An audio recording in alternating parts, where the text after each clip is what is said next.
Halo netizen, halo guys. Jadi ini kebetulan kita ada teman-teman yang kemarin EJJ finisher pertama. Kita tanyain yuk, apa sih tips and trick mereka biar mereka bisa squat itu dan gimana manajemen istirahatnya. Kita ngobrol-ngobrol, tanya-tanya aja ya. Oke. Maaf aku nggak gaming soalnya HP ini tak charger soalnya.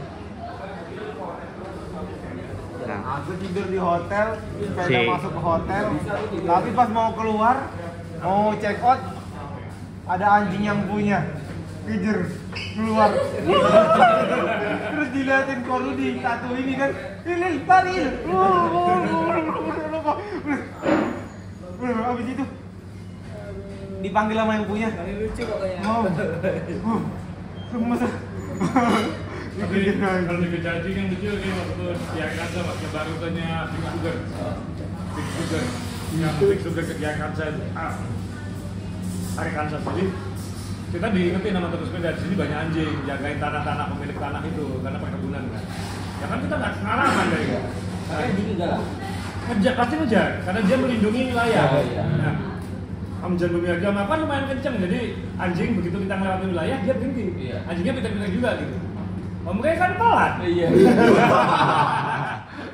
Dari jalan anjingnya gini dari sempat digigit, tapi untungnya anjing-anjing di sana kan taringnya udah dicabutin. Nah, jadi kayak diliputin gitu. Nah, kemarin sih kampung itu kan ada kan Ternyata di sana yang semua memang jualan banyak semua. anjingnya kan. Jadi Kampung. semprot, kayak gitu. Ada malam. Beruang, ya, semprotan beruang, iya. Banyak. Aku bilang ke dia, takut beruang, yang jual semprotannya. asal gas jadi. Ya, iya makanya. Harus bawa itu ya. Karena pasti dikejar. Karena dianggap kita invasi tanah tuannya ya. Lewatin itu ya. Mas Andika, Habis sampai digigit itu aku tanya ini kan sebagai yang terdepan ini saya mau tanya enggak ya, pokoknya intinya saya tanya ke teman-teman ini buat netizen ini loh. Samain tips and trick biar kuat sama manajemen istirahatnya piye. Mas harus apa? Ini iya, tolong dikasih tips. Kunci utama harus begini. Oke Utama nih. begini. Oke. Harus gila dulu. Jangan tergila-gila. Kalau tergila-gila cuma setengah berarti. Kalau gila ya udah pol. Berarti ini tadi. ya udah nggak usah pakai pikiran, gas aja terus. Kayak gitu. Kalau tidur ya power nap aja, belajar power nap. Power nap berarti sama 15 menit ya. Kalau bisa sih sekalian kalau pas lagi istirahat pesan makanan, tapi makanannya yang diolah dulu. Biasanya kan butuh waktu, jadi kita bisa power nap dulu 10-15 menit. Makanan jadi kita makan udah langsung jalan. Kalau aku sih gitu. Oke, kalau buat teman-teman yang belum biasa ya susah juga. Ini kan perlu latihan Pembiasaan ya, dan pelatihan. pembiasaan. Jadi memang harus ada periode latihannya juga dulu gitu ya kan. Jadi gitu. Power nap ya. Kemudian pola makannya cari yang ada prosesnya biar bisa istirahat. Betul. Kalau aku sih kalau kemarin yang event ini EJJ biasanya aku 500 kilo itu makan cuma satu kali. Tapi aku 500 kilo satu kali makan berat. makan besar. Terus sisanya aku makan snack bar, tapi pilih snack barnya yang tinggi protein. Tinggi protein Tinggi ya. protein karena kan protein kan pasti menunda rasa lapar ya. Gitu. Kalau yang nggak biasa gimana ya, nanti sebelum event biasanya aku latihan dulu. Biasanya nih ya, kalau aku sebelum event kan aku latihan, biasanya pulang itu nggak aku langsung makan nasi, tapi aku lebih minum protein shake. Oke. Aku minum dan dia kan menunda lapar tuh kurang lebih 1 jam. Nanti aku baru makan. Nah, itu penting banget itu proses itu, belajar aja terus karena protein itu memang menunda rasa lapar ya. Dan memperbaiki otot kan. Betul, apalagi yang kita udah habis quest yang jarak-jarak jauh seperti itu. Terus Nah, juga untuk yang protein barnya itu pakai apa? Produk luar? produk lokal, tapi dia produksi di luar. Apa tuh?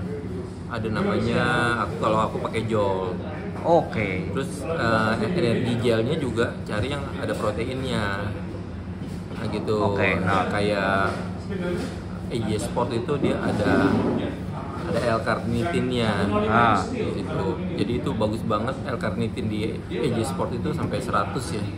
Ini jadi emang bagus banget buat menunda kelelahan otot. Jadi kita bisa lebih panjang lah. Itu sering, panjang. berarti sama sering konsumsi tuh kalau yang EJ itu? Iya, jadi aku kemarin aku bawa 7 ya, 7. Jadi aku memang per 100 kilo itu aku selalu minum satu. Hitungannya per 100 kilo. Kalau aku ya per 100 kilo. Tapi kalau mungkin teman-teman yang belum biasa udah lelah gitu ototnya, atau mungkin sebelum lelah ya harus minum gitu karena kan dia masih butuh proses kan. Oke. Kayak gitu. Berarti selama kemarin nggak ada tidur yang benar-benar tidur proper ya? Tidur proper itu cuma di Paltuding CP1 itu cuma 2 jam. Sempat tidur di sana kan? Sempat tidur 2 jam di situ karena memang tempatnya lumayan oke lah gitu lah. Selain itu juga ya memang udah lumayan capek juga kan, udah hampir 400 lebihan gitu kan. Akhirnya ya udah tadinya niatnya mau langsung cuman kebetulan Paltuding kan tinggi tuh jadi dingin banget kan. Jadi ya nunggu besok pagi aja lah gitu makanya. Berarti pagi jam ini? Jadi aku berangkat pagi sekitar jam 5 atau setengah 6-an itu. Habis itu baru dur aku tuh nonstop sampai finish ya paling power nap aja itu. 3 hari power nap. Itu berapa lama sampai proses untuk bisa power nap proper seperti itu Mas? Jadi kalau aku nih misalkan sekali power nap itu bisa mungkin buat seger lagi itu bisa sampai 6 jam sampai 7 jam. Nanti baru mulai ngantuk lagi gitu. Nanti ya biasanya kan kalau kemarin tuh aku lewatin turunan tiba-tiba kan karena ngantuk kan. Ya itu kan berbahaya tuh. Jadi aku berhenti sebentar. Kalau ada warung ya warung, pesan apalah minuman atau apa. Tapi aku biasanya sih makan ya. Beli makanan ya kayak mie atau lontong yang diolah gitu yang kita nunggu. Akhirnya ya udah aku power nap di situ jalan. Berarti prosesnya di situ. Jadi itu bisa lumayan lah 6 sampai 10 jam kita bisa lanjut lagi itu. Berarti pas waktu pesen itu nggak main HP, nggak main itu tapi power nap. Iya, aku jarang main handphone sih. Gitu. Handphone tuh nggak pernah dimainin. Paling ya kalau terima pesan dari grup ya, kalau grup ada misalkan salah jalan atau apa ada informasi dari IO kayak gitu aja sih. Tapi yang lain emang nggak main. Udah fokusnya sama race-nya, materai-nya. Oke. Gitu. Berarti tahun depan ada kayaknya mau nyoba lagi ya? Pasti. Soalnya kalau EJJ tahun ini yang aku ikutin, aku tahun sebelumnya kan belum ikut ya. Cuman katanya tahun sebelumnya tuh nggak terlalu berat. Tapi ini ya, baru berat. Kali ini ya aku ngerasain sih ultra yang selama aku ikut ultra cycling yang berat ini dengan banyak variasi rute, tanjakan, gravel dan wah pokoknya mantep banget ya. Masuk ke hutan terus ada beberapa jalur yang memang sepanjang 20-30 km itu memang nggak ada penduduk atau apa. JLS ya. Dan itu sangat menantang ya. Iya. Dan itu makanya itu disebutnya ya ultra cycling itu perlu persiapan ya.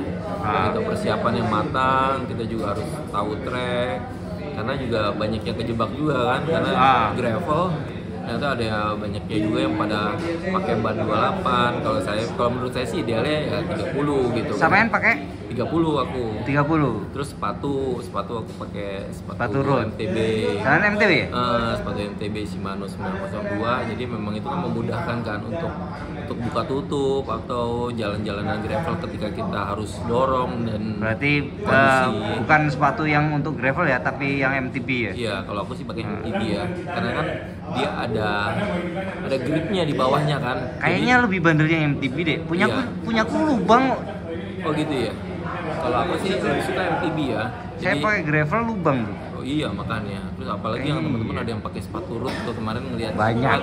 Ngelihat Cipet sepatu roadnya lewat lumpur blok akhirnya lengket tanahnya. Jadi harus buka dia harus dibersihin lagi. Belum lagi kan kalau sepatu road itu klipnya itu plastik. Iya. Khawatir kalau kena batu dia bisa rusak, semakin lama aus Iya, gitu anjir. ya kan. Nah, tapi kalau MTB kan dia emang pakai klit besi ya gitu ya di bawahnya. Gitu. Nah, tips and trick untuk teman-teman yang mau belajar ultra. Gitu. Latihan, ya. Latihan, pasti latihan. Latihan itu penting. Sebenarnya semua tuh pendukung, yang lain-lainnya persiapan adalah pendukung, tapi yang faktor utama adalah latihan. Latihan di atas sepeda kayak gitu, dan per minggunya punya target kayak gitu. Oke. Kalau untuk pemula per minggu berapa, Mas? Kalau pemula ya, kalau cuma buat finisher aja ya. Kalau buat finisher per hari daily ya 50 kilo masih oke gitu. Tapi kalau buat performance udah nggak bisa. Kalau performance itu kalau kita punya target untuk jadi 5 besar harus ada intensitas latihannya dan kilometernya harus lebih banyak gitu. Terstruktur dan terukur ya. Pasti harus. Kayak saya untuk performance ya bisa di seminggu itu bisa di 600 sampai 800 km. Sampean itu segitu? Iya, bahkan di beberapa minggu, makanya beberapa minggu udah mau event sebelum tapering aku ada yang per minggu itu sampai 1000 Ombo. gitu. Jadi ya itu buat persiapan. Tapi setelah tapering ya aku biasa maintain di sehari 100 kilo. Itu di indoor apa di Di outdoor, aku biasa di outdoor. Kalau tergantung kalau misalnya lagi hujan apa ya di indoor. Tapi minimal itu aku target kalau goes ya sehari itu ya 6 jam di atas sepeda. target? Targetnya tuh memang 6 jam. 6 jam itu hitung-hitungan kalau di jalan flat dengan average 35 ya 200 kilo. Oke. Jadi memang udah daily tiap hari kurang lebih 150 sampai 200 kilo. Oke. Makanya itu ya prosesnya itu. Itu kalau kita bicara performance ya. Iya. Tapi kalau misalkan kalau buat Finisher finisher itu aja kalau ya 50 kilo sehari, terus di hari weekendnya atau minggunya fondo 100-150 kilo itu masih oke. Gitu. Oke. Siap, makasih Mas Andika. Sama-sama, thank you. Semoga tahun depan ya. Amin, kita ketemu lagi ya. Iya. Yang belakang itu persiapan BJ. Kalau keterima. Kalau keterima. Yes, kalau keterima ya. Lucu udah ngomong tuh sama Derek tuh. Iya. Mudah-mudahan aku bisa juga nih nanti buat sore cair gak? Loh iya, karena aku kan tadi sudah buka omongan sama bos ya kan, tinggal dirimu aja ya. Oke, makasih Mas Yo. Ya. Oke teman-teman, gitu ya. Untuk tips and trick silakan diterapkan. Oke, dari Mas Andika gitu dulu. Bye bye, kita lanjut ke teman-teman yang lain ya.